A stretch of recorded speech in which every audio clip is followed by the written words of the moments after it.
So today I am here to discuss different optical properties of minerals which are studied under petrological microscope.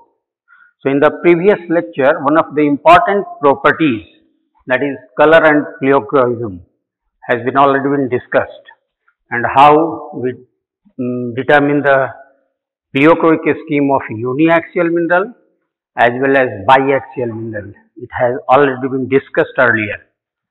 So today some more optical properties such as shape and habit, cleavage and fracture, refractive index and relief, twinkling, alteration, inclusion.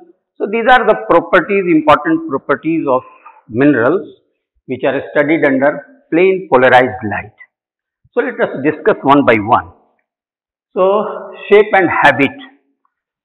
तो shape है क्या? बिल्कुल simple सा है कि shape refers to geometric development of mineral grain. तो कोई भी मिनरल का कितना डेवलपमेंट हुआ है geometrically, that defines the shape. और अंडर द माइक्रोस्कोप जो शेप है ये very widely because of the different orientation of the mineral.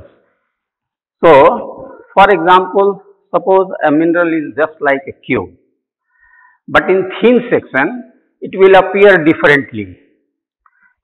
You can see here. So this is a cube, and if the section is cut like this, if section is cut horizontal, then the outline of the section of this mineral will be just like a square, like this. You can see this red line. Suppose the section is cut like this, तो यहां पर क्या हो रहा है? अब ये square नहीं बल्कि एक रेक्टेंगल आ जा रहा है, लाइक दिस. ट्रायंगल भी हो सकता है. Suppose the section is cut like this, so the triangular appearance, the outline में भी triangular. But if there is a very clear cut development of a crystal, in that case the thin section or the under microscope it will have some geometrically distinct shape. Either it may be a square, it may be rectangle, it may be triangle, sometimes hexagon also. So if this section is cut like this from this section, so the hexagonal appearance may also be there. So at least if there is clear cut geometrical shape, we can say that the mineral is well crystallized, well developed crystal is there. Now on the basis of its development, outline, तो ये तीन तरह का हो सकता है. एक कहलाता है यूहेड्रल, दूसरा कहलाता है सबहेड्रल और तीसरा कहलाता है अनहेड्रल. तो यूहेड्रल, सबहेड्रल, अनहेड्रल, ये इस टर्म में हम लोग डिफाइन करते हैं. यूहेड्रल में क्या होगा? There will be a very distinct geometrical shape. जैसे देखिए यहाँ इसके जो आउटर फेसेस हैं दे आर वेल डेवलप्ड. तो ये इस तरह का अगर है इसको हम कहेंगे यूहेड्रल. सबहेड्रल में क्या होता है? इधर is a partial development of the crystal faces. जैसे इसमें दो फेस बहुत क्लियरली डेवलप है, ये और ये. बाकी इधर इरेगुलर आउटलाइन है, यहाँ भी उसी तरह से 1 and 2 अगेन. इस तरह से अगर है, if there is a partial development of crystal faces, outline इसका एक दो डायरेक्शन में बहुत डिस्टिंक्ट है, बाकी अलग डायरेक्शन में बहुत इरेगुलर आउटलाइन है, then such type of shape is called subhedral shape. और एक अनहेड्रल हो सकता है जिसमें बिल्कुल इरेगुलर होगा. तो अगर कोई भी क्रिस्टल, कोई भी ग्रेन मिनरल का अगर इरेगुलर शेप का है तो उसको कहीं से भी काटा जाए, in all the sections it will appear irregular in shape. तो इस तरह का अगर आउटलाइन है, there is no any geometrical shape, तो इसको हम कहेंगे कि अनहेड्रल है. तो ये यूहेड्रल, सबहेड्रल एंड अनहेड्रल. नाउ जब हम शेप करते हैं उसके साथ साथ एक हैबिट, उसको भी हम लोग डिफाइन करते हैं. तो थोड़ा सा डिफरेंट ये है कि शेप तो हो ही गया, ज्योमेट्रिकल जो डेवलपमेंट है मिनरल ग्रेन का, but habit is overall shape of the mineral. So overall shape of the mineral may be defined or may be termed as habit. अब कुछ स्पेसिफिक शेप जो है हम कह सकते हैं कि स्पेसिफिक शेप में भी टर्म्ड एज हैबिट। तो जैसे टेबुलर हैबिट हो सकता है, columnar habit, prismatic, fibrous, acicular, bladed, flaky, dendritic. So all these are habit of a crystal. जैसे टेबुलर अगर है तो क्या होगा, tabular means this is two dimensional. ये हो सकता है लाइक दिस, मीन्स अगर इसमें two dimensional, almost two dimensional identity है, such type of habit is known as tabular. Columnar, one side column like structure like this is columnar. Prismatic में distinctly क्या होता है, what happens कि दो sides इसके, ये भी column जैसा ही है but two sides are almost parallel like this. तो इस तरह का अगर crystal habit है तो that is called prismatic. In fibrous there is a clear cut fiber, जैसे example के लिए asbestos, ये फाइब्रस हैबिट वाला है। इसी से मिलता जुलता एक अलग हैबिट है, that is called acicular. So needle like.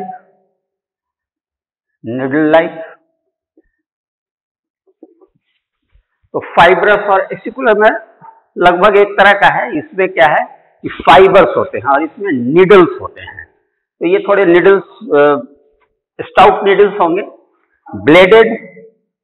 Blooded habit, it is just like flat knife blade, उस तरह का ब्लेडेड में। काइनाइट इज वेरी इंपॉर्टेंट। कैरेक्टरिस्टिकली काइनाइट का जो हैबिट है that is blooded habit. Flaky habit हो सकता है, बायोटाइट, मस्कोवाइट। डेंड्रिटिक में क्या होता है, बिल्कुल ट्री ब्रांच की तरह होता है, समथिंग लाइक दिस। और ये जो है सो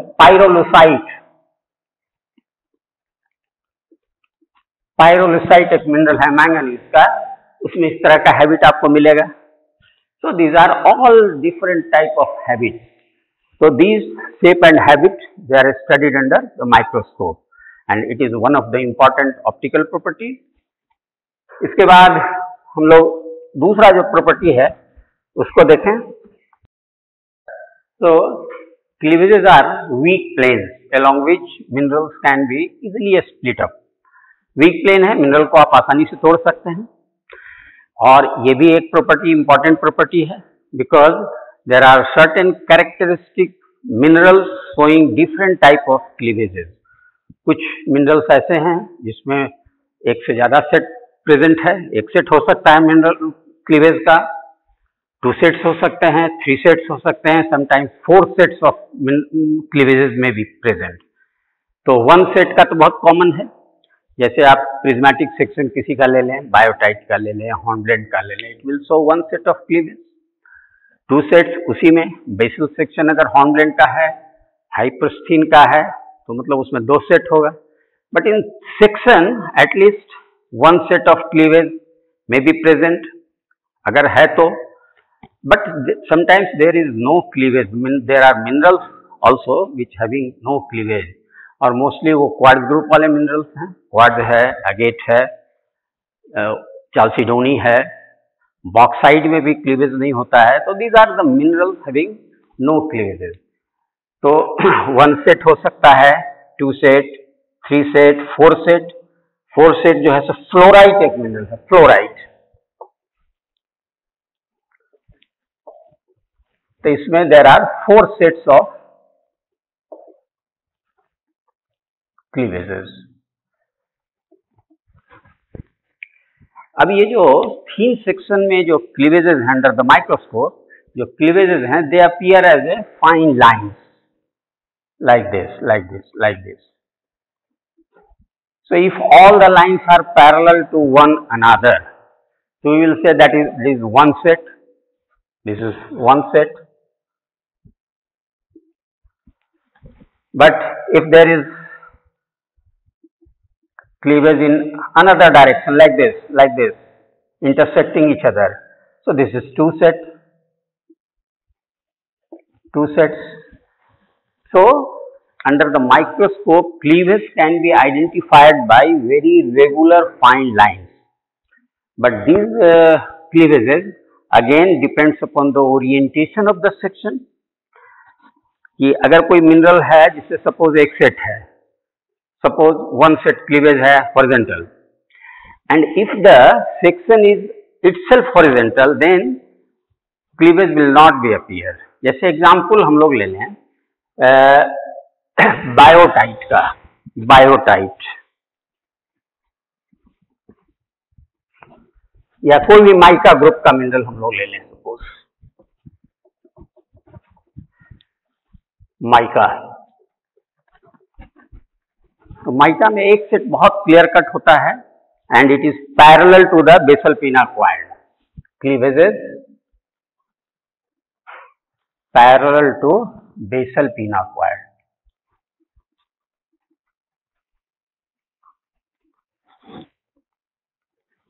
But if the section is itself parallel to basal pinna quad, then no cleavage will appear. आपको लगेगा कि इसमें है ही नहीं, क्लीवेज नहीं है. लेकिन अगर section, if the section is perpendicular to basal pinna quad, पिना क्वाड, तो इसमें आपको वेल डेवलप्ड क्लीवेज आपको दिखेगा. तो it depends upon the orientation also.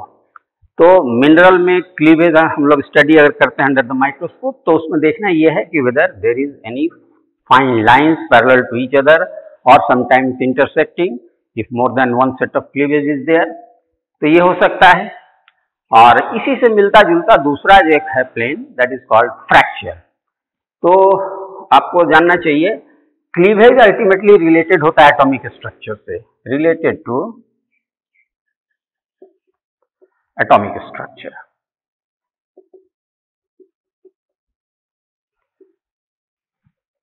लेकिन जो फ्रैक्चर है वो ड्यू टू डिफरेंट कॉजेस, जो स्ट्रेस है ऑपरेटिंग ऑन द मिनरल्स, उसके कारण हो सकता है. तो इसका कोई फ्रैक्चर जो अगर है तो it is almost similar in nature but it is not so regular as cleavage. तो फ्रैक्चर को भी आइडेंटिफाई करने की जरूरत है, cleavage and fracture.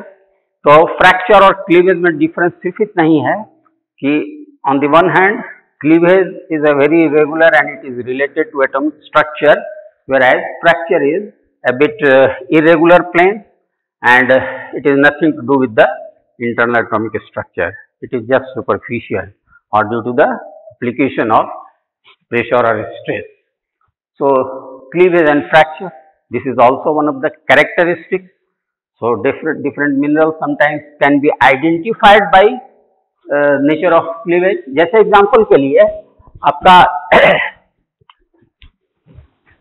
Pyroxene group के मिनरल एंड एम्फीबोल ग्रुप के mineral, pyroxene and amphibole. So they can be identified, pyroxenes and amphiboles can be identified if the basal section of the pyroxene as well as amphibole are available. So on the basis of characteristic cleavages we can identify कि ये pyroxene है, ये amphibole है. इसमें जो cleavage होता है almost eight right angle होता है, दो सेट. और जबकि इसमें जो होता है एम्फीबोल वाले में it is like this, like this, like this और लाइक दिस. तो it intersects at, this is 124 degree and this is 56 degree. तो ये जो कैरेक्टरिस्टिक क्लीवेज है it gives the clue for identification whether the mineral is of pyroxene or of amphibole. So this is one of the important properties. So you might be knowing refractive index है क्या. So refractive index किसी भी चीज का, किसी भी substance का या किसी भी मीडियम का या किसी भी मिनरल का, it is the ratio of velocity of light to that of in the air. मतलब velocity of light in the mineral divided by velocity of light in the air. It defines the refractive indices. तो किसी भी mineral का, and you might be knowing कि different minerals जैसे isotropic है तो उसमें एक ही रिफ्रैक्टिव इंडेक्स होगा. If the mineral is uniaxial, then there will be 2 refractive indices. If the mineral is biaxial, there will be 3 refractive indices. तो overall जो refractive indices हम लोग जो स्टडी करते हैं अंडर द माइक्रोस्कोप, वो इन टर्म्स ऑफ हम कहते हैं कि हाई रिफ्रैक्टिव इंडेक्स है या मॉडरेट रिफ्रैक्टिव इंडेक्स है या लो रिफ्रैक्टिव इंडेक्स है. और ये कैसे करते हैं, तो उसके लिए रिलेटेड है दिस रिलीफ. रिलीफ क्या हुआ, तो relief is the degree of sharpness of the outlines of the mineral. तो मिनरल का जो आउटलाइन है, जैसे ये मिनरल का जो सपोज आउटलाइन है, हाउ कॉन्सिपिक्वस इट इज, ये डिफाइन करता है रिलीफ को.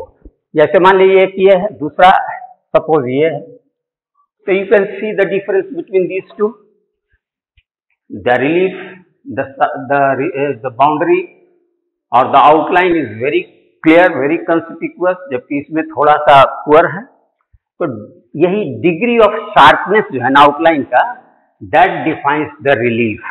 और एक जनरल चीज समझ लीजिए कि जो शार्पनेस है, बाउंड्री जो है, इसका आउटलाइन जो है, ये अगर बहुत ही शार्प है, बहुत कॉन्सिपिक्वस है, तो इसका मतलब है कि जो मिनरल है it is having high refractive index in comparison with the mounting material.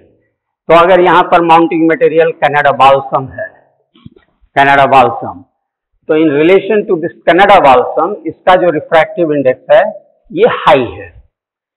लेकिन समटाइम्स उल्टा भी होता है, लेकिन ये थोड़ा रेयर है. अगर ये कनाडा बाल्सम है और इसका बहुत इसके रिलेशन में अगर ये लो आर आई है, ये तो हाई आर आई हो गया, हाई लो आर आई अगर है as compare to Canada balsam, तो ऐसा नहीं दिखते. अगेन इसमें क्या होगा, उसी तरह से बोल्ड आउटलाइन दिखेगा. तो ये जो रिलीफ है इसका मतलब it defines the relative refractive indices between the mineral and the mounting material. जो माउंटिंग मटेरियल है जनरली कनाडा बाल्सम, पहले लेक्चर में भी हमने बताया था आपको, तो कनाडा बाल्सम से हम लोग इसको करते हैं. अब आ जाइए कि जनरली जो एक्यूरेट मेजरमेंट है रिफ्रैक्टिव इंडिसेस का, it is seldom done in the laboratory. Routine practice में जनरली हम लोग एक्यूरेट मेजरमेंट आरआई का नहीं करते हैं, but we can do it. क्या तरीका है, लिक्विड इमर्शन मेथड हम लोग यूज करते हैं. तो in liquid immersion method known refractive index के लिक्विड होते हैं. तो there are so many liquids of known refractive indices. और क्या करते हैं हम लोग, मिनरल के फ्रैगमेंट्स को इमर्ज करते हैं in the non refractive index liquid में. और जब इन दोनों का के बीच का जो आउटलाइन है, जो अभी हम लोग बात कर रहे थे कि आउटलाइन, तो इसका जो आउटलाइन शार्पनेस जो है it depends upon the relative refractive index between the mineral and the liquid. तो जहां जिस रिफ्रैक्टिव इंडेक्स वाले लिक्विड के साथ इमर्ज करने के बाद उसका जो आउटलाइन है इट ऑलमोस्ट डिसअपीयर्स और वैनिशेस. इसका मतलब हुआ कि refractive index of that mineral is close, very close to that of the liquid. So in that way we can determine the accurate measurement of RI of any mineral. लेकिन routine practice में generally हम लोग relative refractive index को determine करते हैं. Relative refractive index का मतलब हुआ कि कोई एक मिनरल है, suppose this is a mineral, तो इसका जो माउंटिंग मटेरियल है कनाडा बाल्सम है, कनाडा बाल्सम, तो उसके साथ relative refractive, whether the refractive index of this mineral is more or the refractive index of Canada balsam is more, ये relative हम लोग देखते हैं. या ये एक मिनरल है M1, सपोज एक दूसरा मिनरल है इसके कांटेक्ट में M2, एक कोई दूसरा मिनरल है, तो इनके बीच का भी जो है रिलेटिव जो रिफ्रैक्टिव इंडेक्स है that can be easily determined under the microscope. And a very common test, it is known as Bache test. Becke test.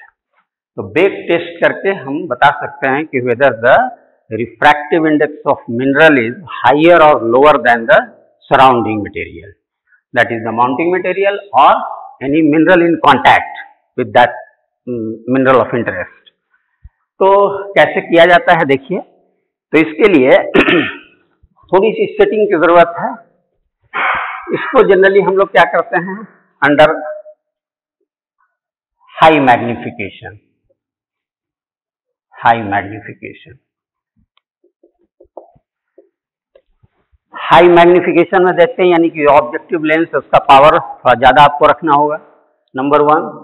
दूसरा क्या है कि नीचे से जो एक डायफ्राम होता है, डायफ्राम, तो इससे जो है ना लाइट को थोड़ा सा कट करना होगा। Light is slightly eliminated.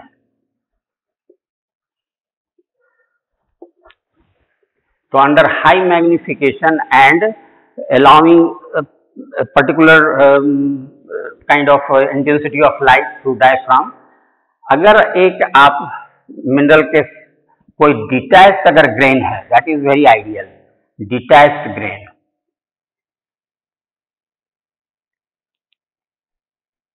तो थिन सेक्शन बनाने में certain minerals are detached in the section, तो वो बहुत अच्छा रिजल्ट आपको देगा बेकलाइन के लिए। और समटाइम्स मान लीजिए एक ग्रेन ये डिटैच्ड ग्रेन है, that can be used for the determination of relative refractive index through this test, or sometimes a mineral which is almost wedge shape like this, तो ये भी बहुत आइडियल होता है ये ग्रेन। तो ये देखिए, जैसे सपोज ये एक ग्रेन है, एक मिनरल है, तो अंडर दिस कंडीशन तो मतलब हाई पावर ऑब्जेक्टिव में हमको देखना है नंबर 1, और डायफ्राम से थोड़ा सा लाइट को कट करना है, एलिमिनेट करना है लाइट को। In that condition you can see a bright line just at the border, milky line or bright line. This is milky or bright line. So a milky or bright line appears at the border of the mineral under this setting, and this is known as bake line. और ये जो bake line अगर develop हो गया, then it is very easy to say whether the refractive index of the mineral and the mounting material or the mineral in the contact of this mineral is higher or lower. तो करना क्या है, बहुत simple सा है। आपको क्या करना है कि पहले you focus it, इसको बढ़िया से फोकस कर लेना है, and then tube is raised, मतलब आप उसका जो एडजस्टमेंट स्क्रू है माइक्रोस्कोप का, उससे क्या कीजिए, ट्यूब को आप ऊपर कीजिए। ट्यूब को जब आप ऊपर करेंगे तो ये जो बेक लाइन है ये वैनिश हो जाएगा, it will disappear. But before disappearing इसका एक मूवमेंट होगा, और इसको थोड़ा सा माइन्यूटली इसके जो मूवमेंट है उसको वॉच करने की जरूरत है। And a very simple rule, this is the rule for Becke test, कि when the tube of the microscope is raised from a lower to a higher position, the bake line moves from the medium of lower to that of higher refractive index and then disappears. तो ये जो आपको मैंने बताया कि ये जो bake line है, ये अगर माइक्रोस्कोप के ट्यूब को आप ऊपर करेंगे तो ये मूव करेगा। किधर मूव करता है? Towards the medium of high refractive index. तो फॉर एग्जांपल ये मिनरल है, अगर हाई इसका है RI, तो ये मूव इधर करेगा, है ना, इधर मूव करेगा, मूव करके ये डिफोकस होगा और ये इट विल अपीयर डिसअपियर। तो इस तरह से होता है। और ठीक अपोजिट इफेक्ट हो सकता है, अगर हम ऊपर नहीं ले जा करके द माइक्रोस्कोप का जो ट्यूब है उसको लोअर करें तो just opposite effect will be there. लेकिन नॉर्मली हम लोग रूटीन प्रैक्टिस में क्या करते हैं कि माइक्रोस्कोप के ट्यूब को ऊपर करते हैं।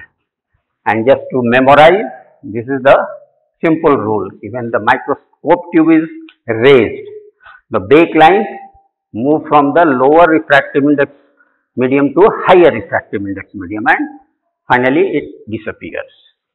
So this is bake test. Now, one another property, optical property, which is studied under plane polarized light. This is known as twinkling.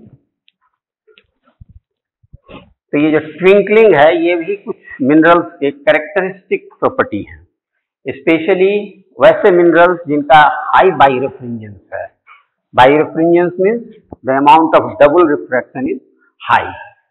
तो वैसे मिनरल्स में ये एक स्पेशल प्रॉपर्टी है that is called twinkling, and this twinkling property is characteristic of calcite and other carbonate minerals whose birefringence is very high.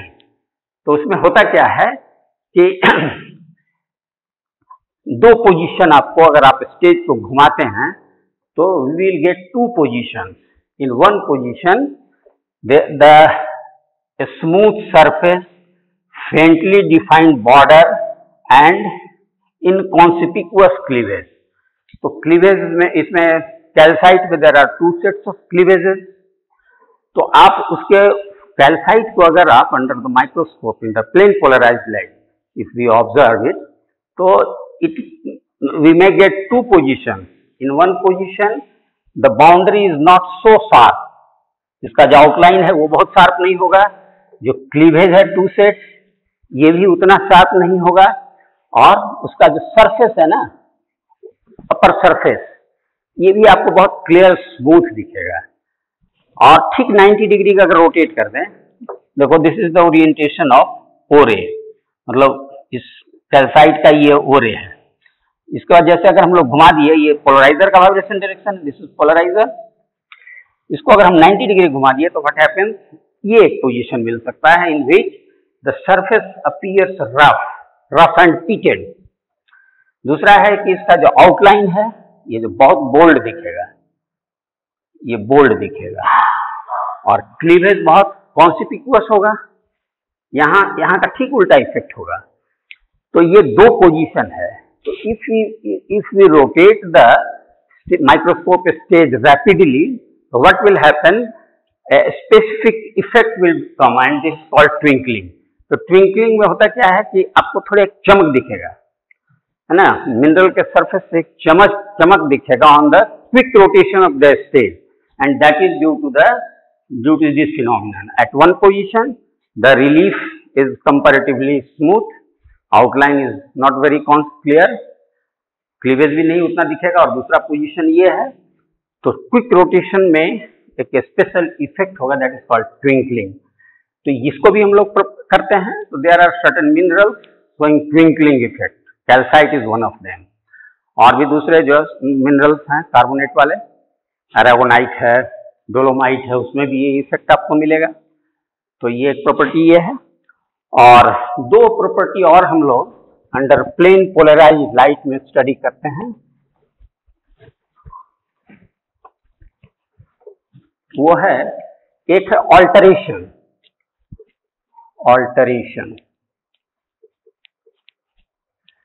And दूसरा जो property है that is inclusion.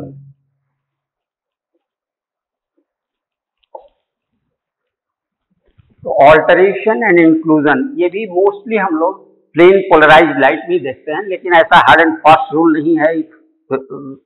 Further investigation is required. तो alteration and inclusion में भी studied under Chronicle position also. तो alteration में actually क्या होता है, चेंज होता है, change in the original composition of the mineral. और ये जो चेंज होता है, जो ऑल्टरेशन होता है, या chemical weathering you can say, तो ये जनरली आउटर सरफेस, जैसे ये एक मिनरल है, इसका जो आउटर सरफेस है ना, वहां पर ये ऑल्टरेशन का इफेक्ट आपको ये दिखेगा. और समटाइम्स अगर कोई क्रैक वगैरह है, क्लीवेज है, क्रैक है, तो यहां पर आपको ये ऑल्टरेशन का इफेक्ट दिख सकता है. तो ये सब जो है, तो ये ऑल्टरेशन हम लोग स्टडी कर सकते हैं अंडर प्लेन पोलराइज्ड लाइट. तो देयर आर सर्टेन मिनरल्स जिसमें कि ऑल्टरेशन बहुत कॉमन है. जो फेरोमैग्नीशियन मिनरल्स हैं उसमें ये कॉमन है। जैसे आप ऑर्थोक्लेज को ले लें, आप ऑर्थोक्लेज फेरोमैग्नीशियन नहीं हुआ, ऑर्थोक्लेज, तो ये ऑल्टर करके ये बना देता है केओलिनाइट। बायोटाइट अगर है, ये फेरोमैग्नीशियन मिनरल हुआ, biotite, it is altered into chlorite. Olivine बहुत कॉमन है, ऑलिवीन में आपको alteration is very common, olivine serpentine में कन्वर्ट करता है।